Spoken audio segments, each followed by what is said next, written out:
and alien visitors. Would that be correct? That'd be correct. There's a price to pay when you start talking.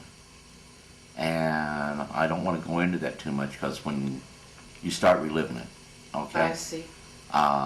You have no idea what I'm seeing in my mind right now just talking about the tip of the iceberg.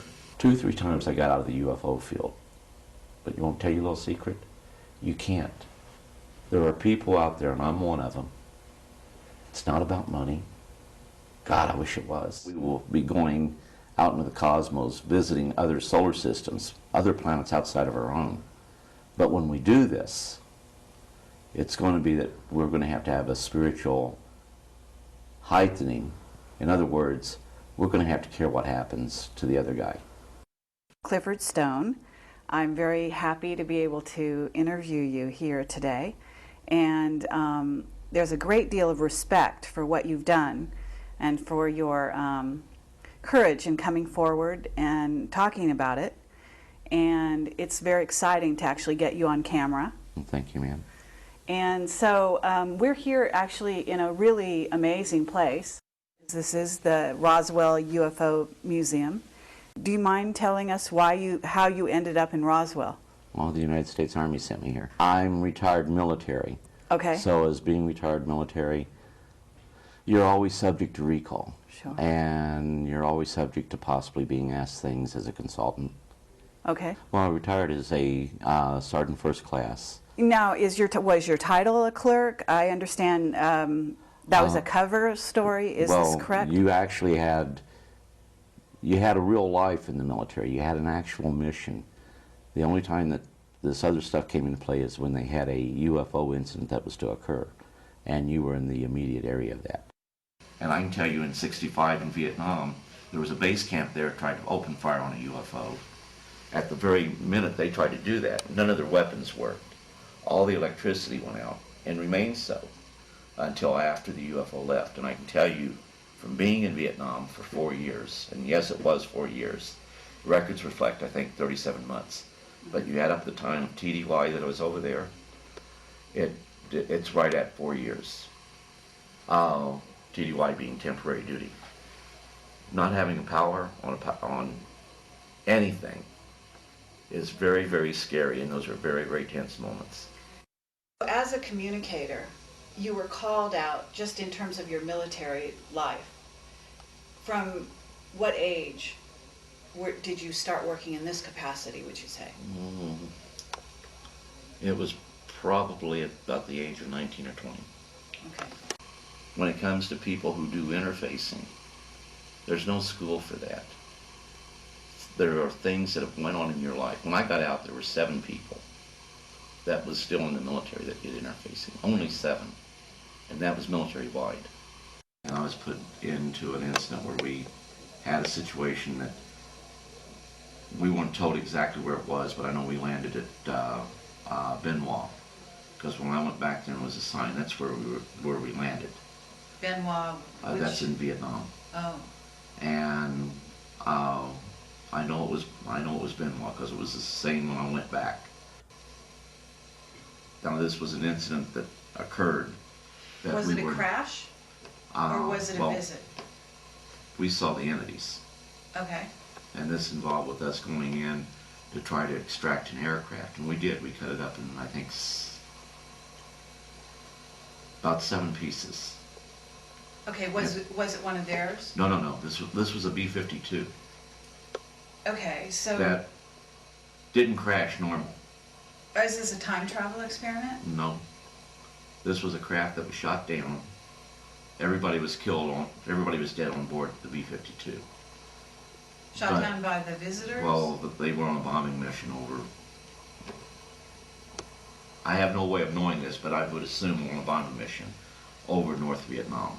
The damage to the craft was as a result of anti-aircraft fire at the B-52. I mean, the damage was that type. And it was used for conventional bombing. And where I said we went from there by helicopter. But it was just like some giant hand had grabbed the plane out of midair and just set it on the jungle floor. And that's what we were interested in. Oh. We didn't know, you're not told. When we got on the plane in the States to leave to go over there, we were told we were going to Florida.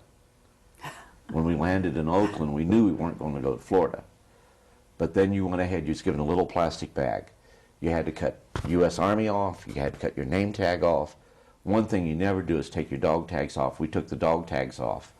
Every item that could identify you went into that plastic bag. That was held for us there at Benoit, but that was held for us there until we came back. But after the event occurred, they put me in this GP medium tent. There was a table there was a chair, there was a pad, there was, I think, a couple of pens, but I grabbed a pencil. And I was to sit there and just put down my thoughts. Okay. But anyhow, getting back to the tent, that's all that was there. I went ahead, went in, got bored, and I started to play games of tic-tac-toe. Went outside to smoke, took the paper with me, wadded it up, put it in my pocket. When they found that piece of paper, and remember, all it was on it was just little games of tic-tac-toe. Right. Immediately, the guy that I always called the Colonel was always there. He came and knocked the cigar out of my mouth and started to cuss at me profusely. What are you doing out here, and why do you have that? You can be shot for having that paper in your pocket. Why? It was classified waste. You didn't take paper in there. You took nothing in there. And everything that was in there was to stay there. So everything that I wrote was immediately put into a briefcase, was taken out of there by special courier. And even though I wrote it, I was no longer cleared to see it anymore. Now, did you write things sometimes that you didn't even know you wrote? Yeah, you did. Oh. Like I can tell you right now, everything that I read, I can have a greater understanding of some of the stuff I'm doing. Paul can tell you I do a whole lot of stuff as far as downloading. But you know what? I don't have to read every page, but I'll scan every page. And while I'm scanning, through me they can pick up on everything that's there. And it's all old news to them. Sure. But they find some things interesting. And they'll find some things that are bemusing to them, because we're heading in the right direction, but we don't have the right I dotted. And if you know anything about mathematical formulas, we'll have things in reverse.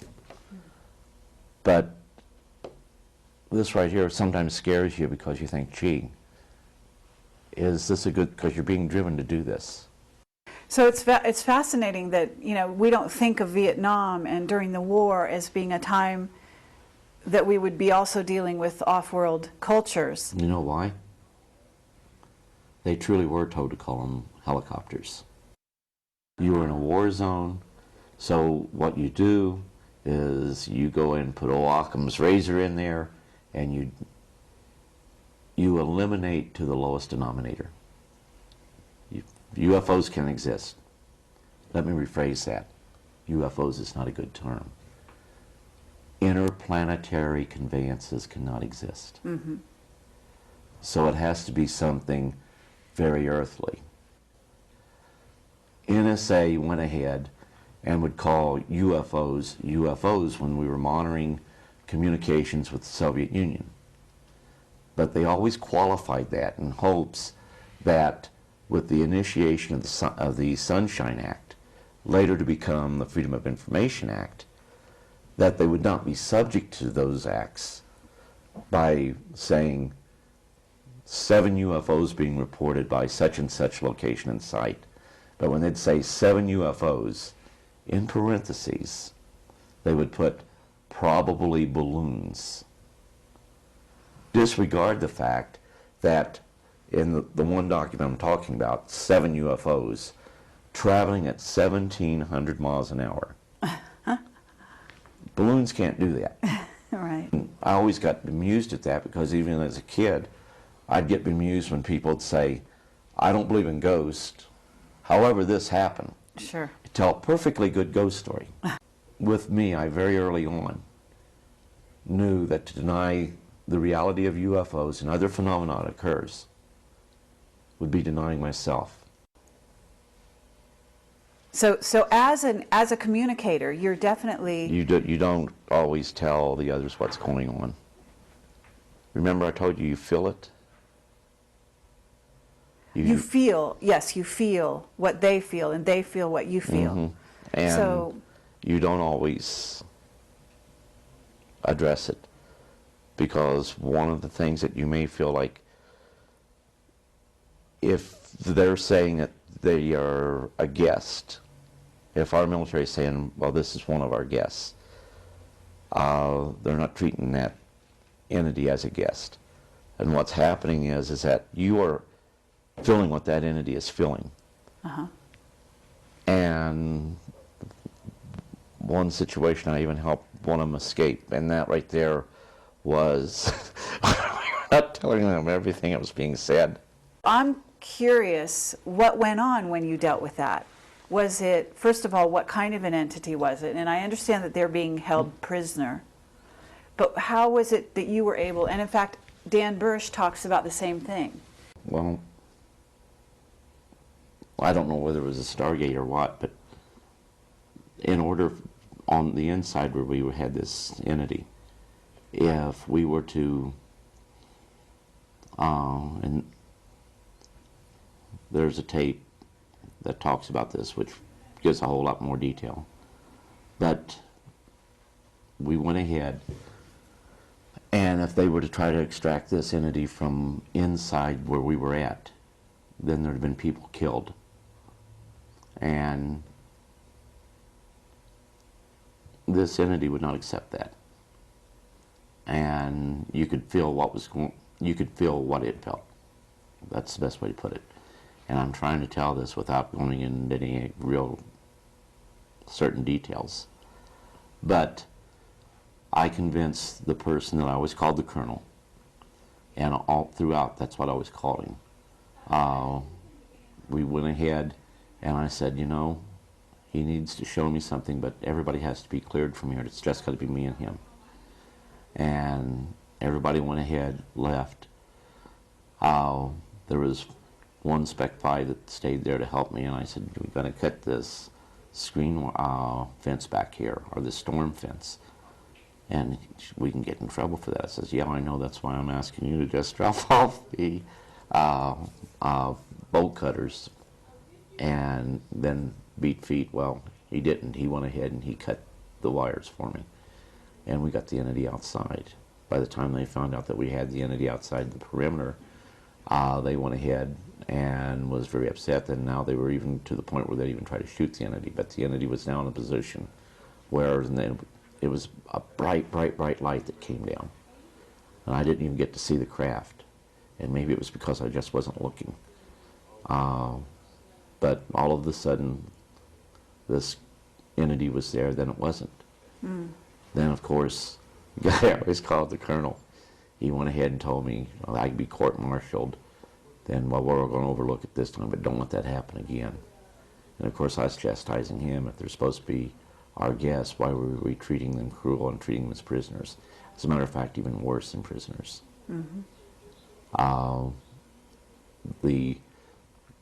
I've never seen either movie of the Manchurian Candidate. Okay.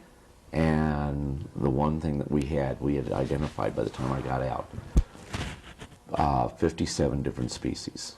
And they were affectionately called the Heinz 57. I understand there's some phrase in one of those movies about that.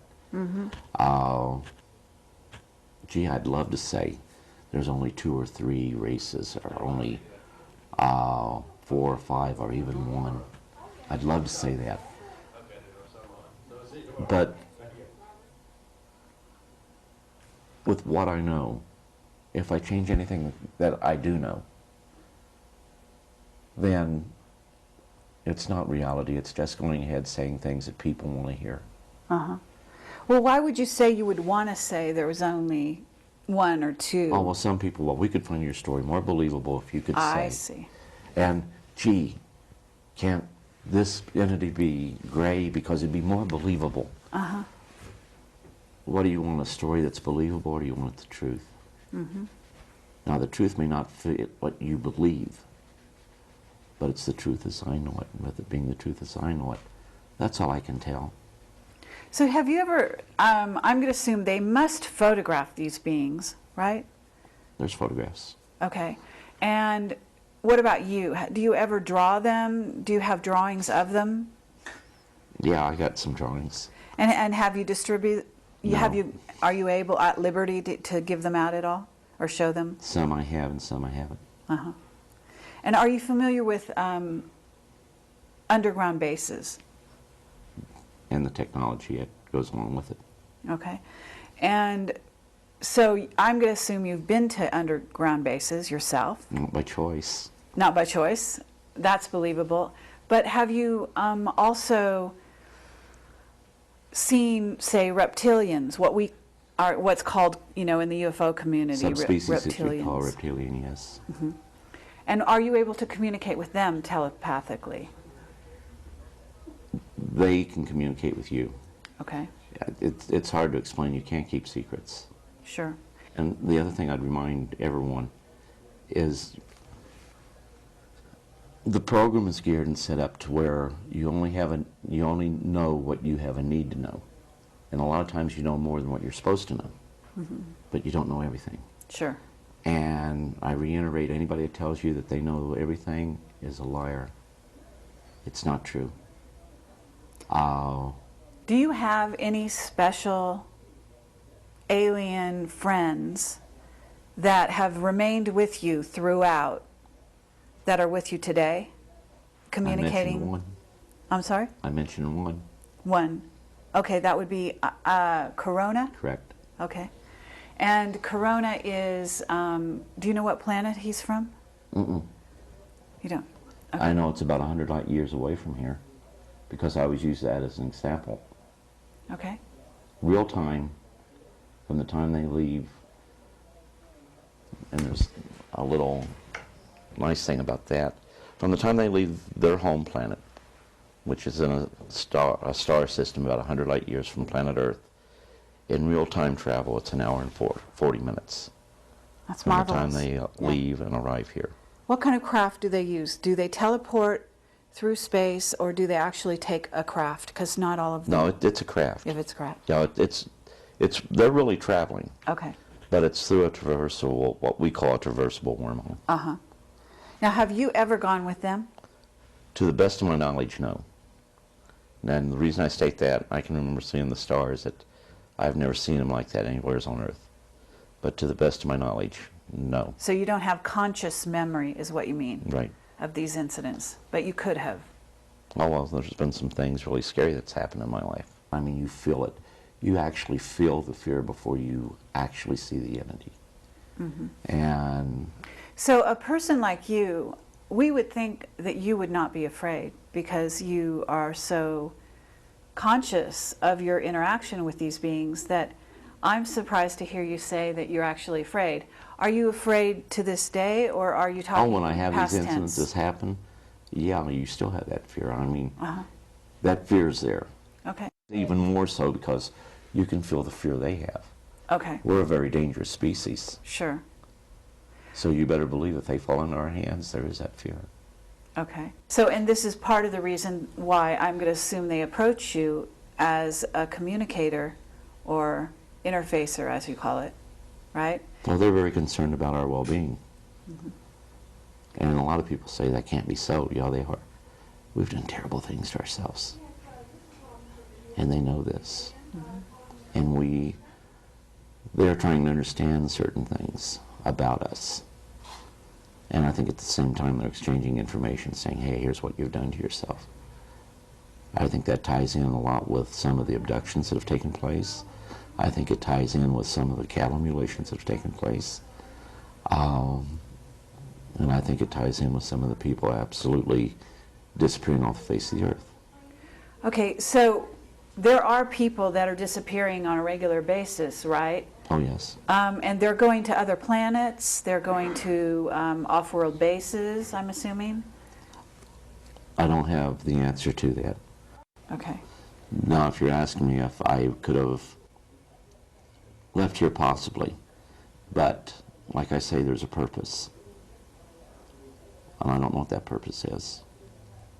Is your mission to make people aware not only of the other entities out there and other, races and so on, but is it also to perhaps prepare or to warn of some event? Because you seem to be alluding to some event that you don't even know about. As 2 points far out, they're becoming closer and closer together. To eventually, and we ultimately know it's going to happen, contact's going to be made. The NASA Department of Astrobiology held a conference in 2000. Forget the Brookings Institute report. This report came out and said, we don't really know what world reaction would be. It's a small report. How many people have read that report? How many people even know about it? When we say that we can accept the reality of visitors being here, we mean us ourselves. But even when we can accept that, how many of us are really ready for that face-to-face confrontation? And I can tell you, each time it's different. Each time there is that little something in the back of your mind that says, what's going to happen here? Mm-hmm. And each time you know that if something goes wrong, it could equate to the loss of life. Not because they're dangerous, but we're a danger to ourselves. So the whole situation is, how do you prepare a world population for that ultimate contact, which isn't, as astroastronomers used to believe, that it's going to be by a radio signal from deep space coming here. Mm-hmm. But it's going to be face to face, and it's going to happen on our planet. Sure. Well, it's happening daily with the military, is it not? I mean... More so than what people really know. But here again, most people aren't going to talk about it. Right. The one thing you want when you get out of the military, the one thing you want more than anything, is to be normal. Why? Why do you want to be normal? To me, the greatest thing you can be is a servant. Taking care of other people is the most important thing. The self should get gratification from being able to help other people. That's important. But all too often, people will put themselves ahead of others. And right there is where we have the problems today, in today's world. I guess to get back to where you were saying there's going to be contact, in a sense, you are in the forefront, a person who can prepare the rest of humanity for this actual contact, because you've been having contact.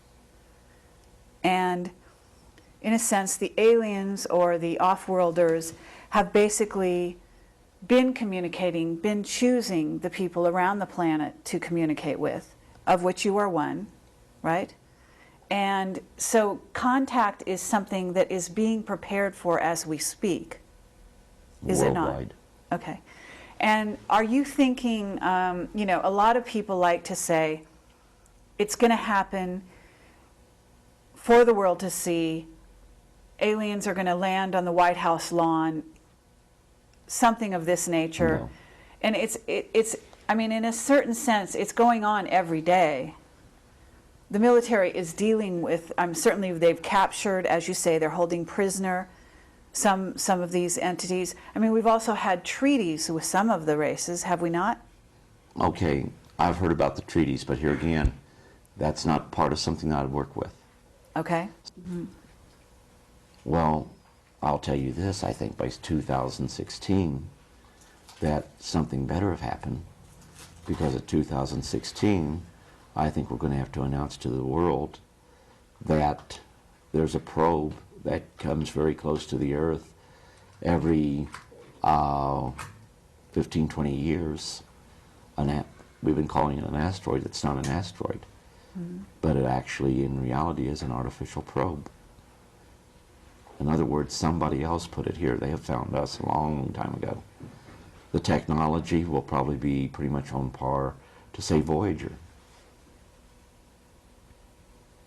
It will be old, antiquated technology by all their standards. So what are you saying? This probe, is this probe, I'm do you know saying what we race? already found it. Uh-huh. Our paradigm says that it can't be a artificial craft of any sort. Therefore, we refuse to accept that and we call it an asteroid. I'm talking about VG 1991, roughly 30 meters in diameter.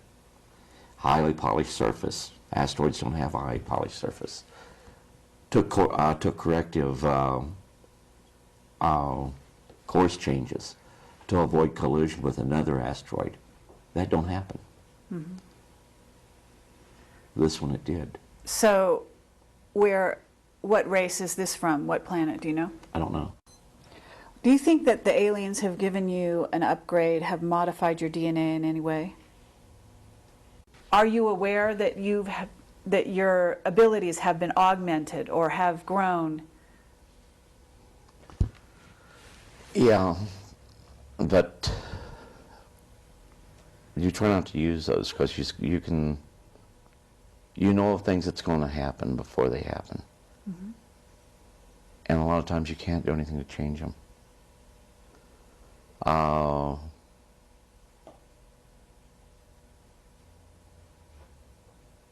Like I knew that, didn't know who, but I knew one of my kids was going to get killed on a motorcycle. And that's hard. I mean, before my son was killed, on the Wednesday prior to that, I knew that he parked the motorcycle in the back of the car. I knew I could go ahead, back up over it, and run over it a couple of times. But I also knew that the family would not understand that I did that to stop what was, let me rephrase that, as an attempt to stop what I knew was going to happen. So you're a precog. I mean, this is what they call a precog. You knew in the future before it happened, and that you were not able to necessarily change it or stop it. But there's a reason why things happen. I mean, you must agree. Oh, so, yeah. so, in a sense, that must be a piece for you, because it's not just that you know, but also souls know what might happen. Souls are aware. In other words, we're all aware when we're going to die. We may not know it consciously, but we do know, right? So in that sense, I mean, it's not your responsibility either to prevent a happening or not, if that's something, in a sense, that we as souls agreed to the scenario happening, right? Well, like I say, with them, they can even communicate with what we call the other side. But even at that, given their advanced technology, there are still forbidden questions. Okay. I'm trying to avoid saying something here. Let's just say that with the death of my son, they helped me visit with him one time. Sure. And like I told you, there's questions unless you ever ask. It was, I knew if I go back 15 minutes, I knew where he was, all those locations. If I could go back 15 minutes, I could stop the accident from happening. All I had to do was delay his movement anywhere along that 15 minutes for just a minute or so. And I would alter the outcome. But once again, set break off. Here's our reality. Here you created that other parallel. And for some odd reason, it's not good to create that other parallel. And they know this. And also, it was pointed out that you cannot escape the reality of this time continuum that we find ourselves, because his death is reality to me in this time frame I find myself. The Second World War happened. I must return to the point from which I depart within that space-time. I'm not going to remain in the other one. And a lot of people, like they said the other night, you'd stay there. No, because it was pointed out to me quite clear. And I can't explain this. I couldn't go and debate it scientifically. But it's a natural barrier, which is why when time travel, when we discovered in our future, we're not going to find evidence of it being left any place along the line because of that natural barrier. We may even see them. We may sense them. We may even be able to interact to a degree. But nothing associated with the future tied with the day we discover time travel is going to be left in any altered reality. They say, okay, time travel hasn't happened yet because we would have evidence of it. There won't be any evidence left. And there's a natural barrier there. The whole situation is we are a part of something greater, more vast, and we're on an adventure. And we're part of that adventure. And we all play certain parts into that. But just like when you brought it up about they are us, and I said, he's heard me say this, which is probably he got a grin on his face when you said that. But the whole situation is we look for the differences in the species, the 57. Look for the similarities. When we look for those similarities, we then begin to realize just how much we have in common. And eventually we come to the point of one thought. They are us. Because everything within the universe is interconnected.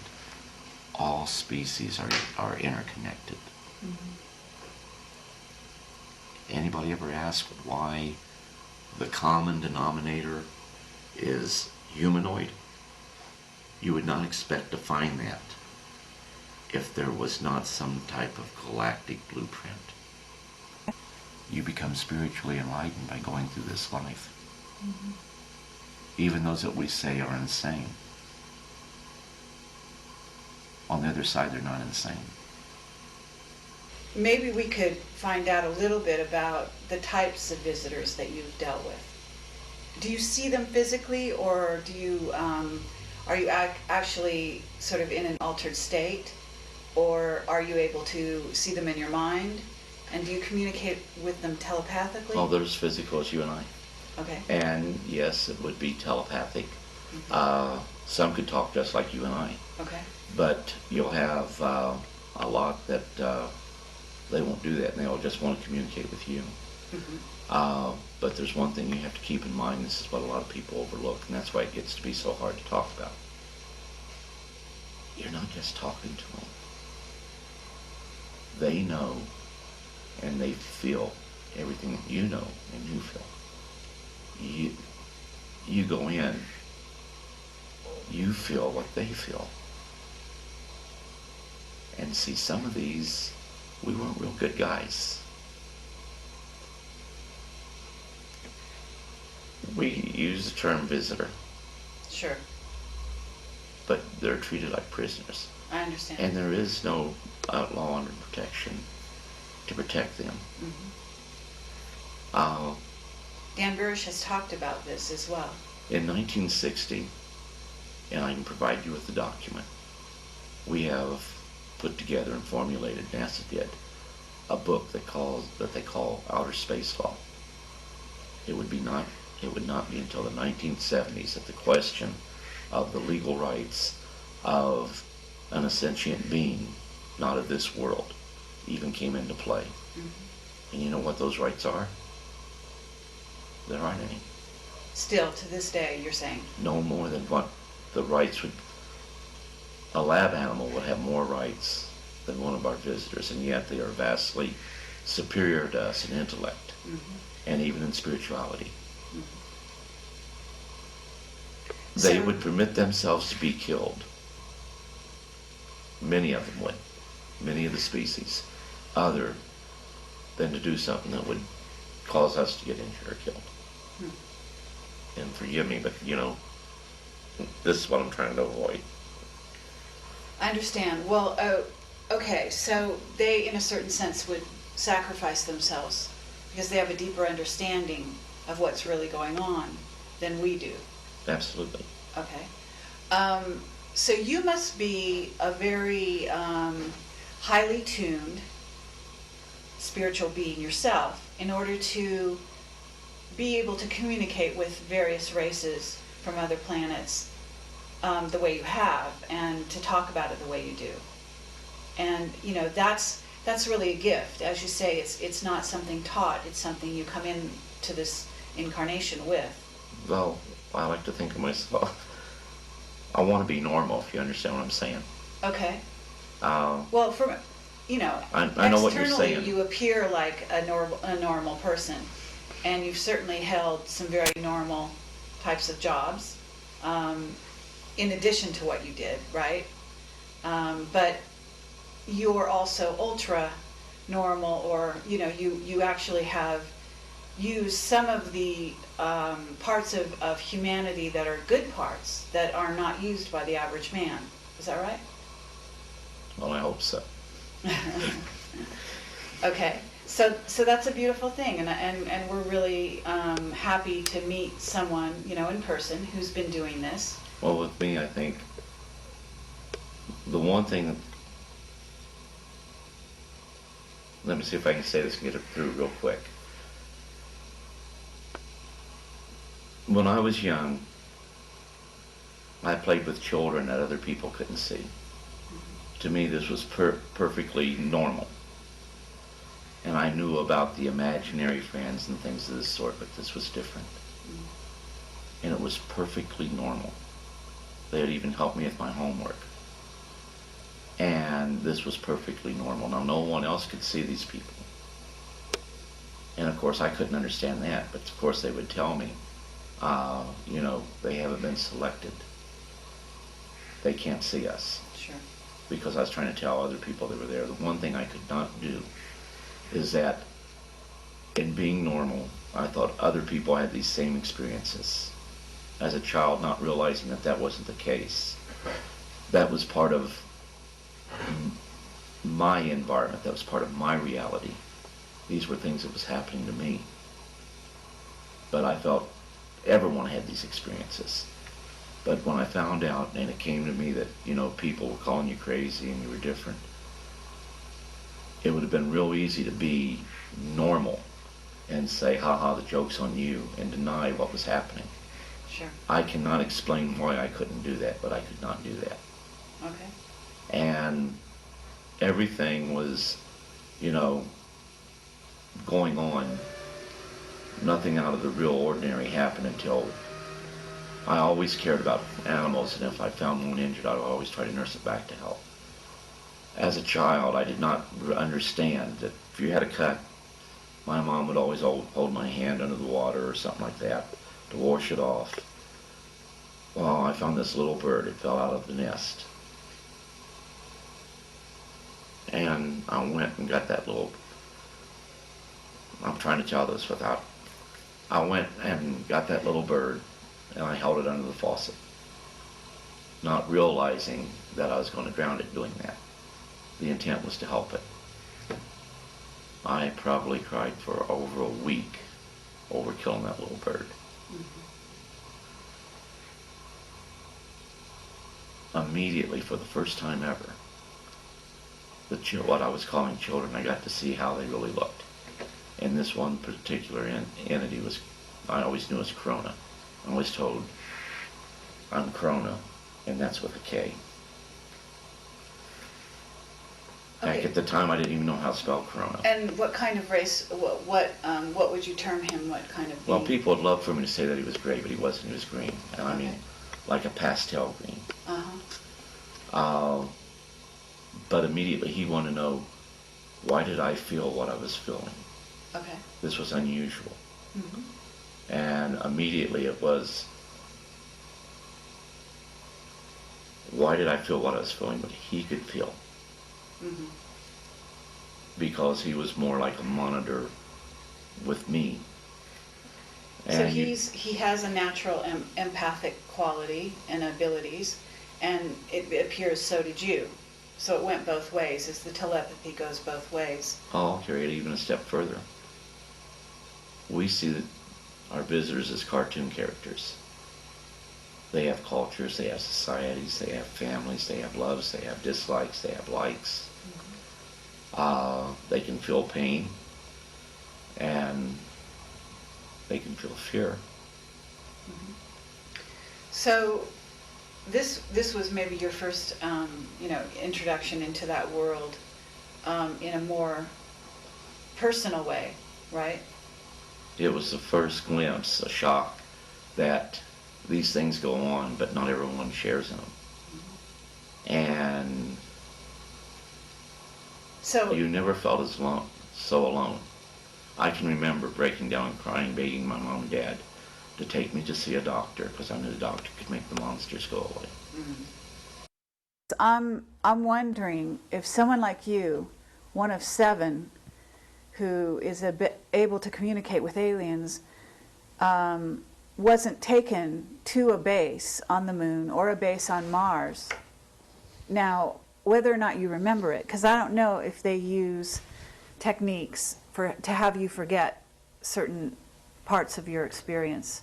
There are things that I have no idea of could have happened here on planet Earth that I have very vivid memories of, that I don't see. For example, have you ever heard of a coffee cup that's small, that you put coffee in it, and the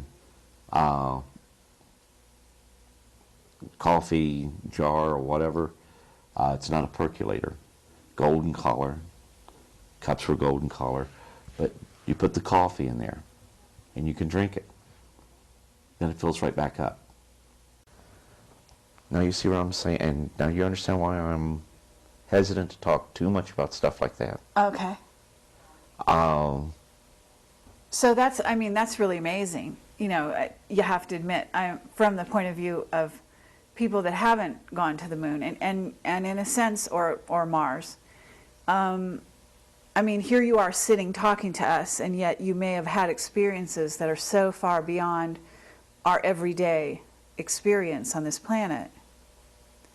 And you must be, there must be a level at which you would love to share those experiences. Oh yeah. And sometimes I make mistakes, and I've let people see some things that I shouldn't have let them see.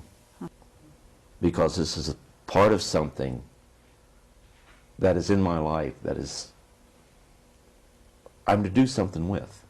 Sure. And I don't understand that. I don't know what it is. That's amazing, because you've worked with this world since the 60s, so you're talking about 40 odd years, and you're still wondering what it is it's all about for you in terms of your destiny, in terms of what it is you're here to do in the future, I guess. Am I understanding you? There's something that is going to happen, and there is something that we're to be a part of. Mm-hmm. And I don't know what that is. You were starting in, like you said, the 1960s as an interfacer. Late 1960s. Okay.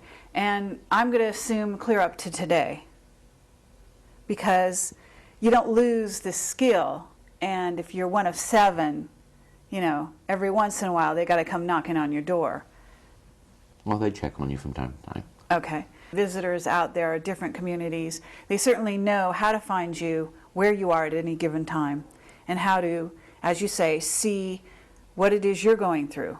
For example, they could be seeing this going on right now. They could even have said to you, you know, go ahead with this because this is a good thing, right? So in a sense, you're talking about your destiny, meaning it's not about money. It's not even really a job in the formal sense of the word, right? It's a mission, but it's an earthly mission, in a sense, that you have. Yeah, I would go along with that, that there's, you're being driven to do something. You don't fully understand it, but it's something you have to do. Mm-hmm. And the other scary aspect about it, you know, you don't know why and you don't know what, but it's coming to an apex. That what you're doing, you're fighting the clock. Okay, is the clock 2012? Is that the clock you're looking at? I don't know. You don't know? And a lot of people say, gee, if you worked with this, you have all the you don't have all the answers. Mm-hmm. And he who comes up and tells you they have all the answers is not being truthful with you. Sure. You don't know what it is. Why would one want to go ahead, be in this field, subject themselves to ridicule? And there are family problems. The situation is my family don't understand this.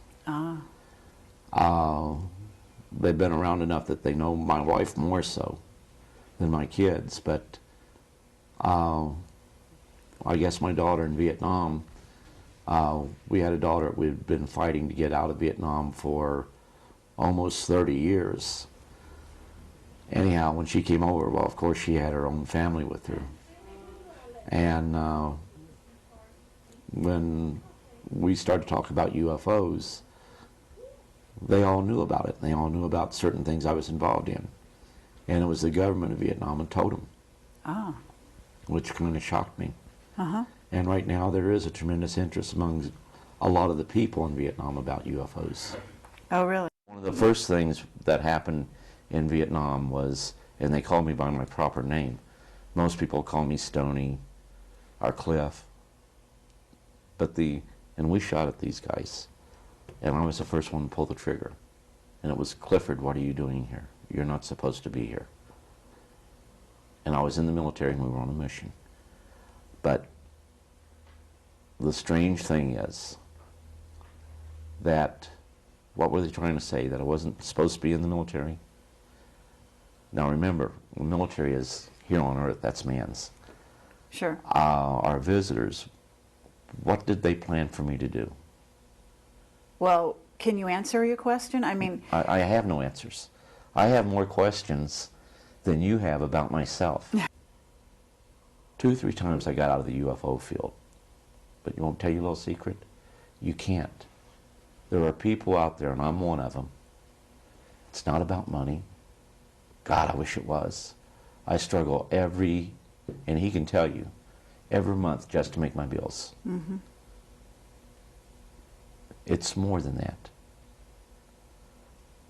But the hardest thing to do right now is to make people think for themselves and to read. If they think for themselves and they read the documentation that's out there, and I'm referring to the government's own evidence, if they read that with an open mind, they have to come away and say, you know, there's more to this. Something is going on. sure. Then the only questions left to be answered are these. What's going on? How much does our government know? And when did they know it? Okay, well, we want to thank you for your courage and for your integrity and for your spiritual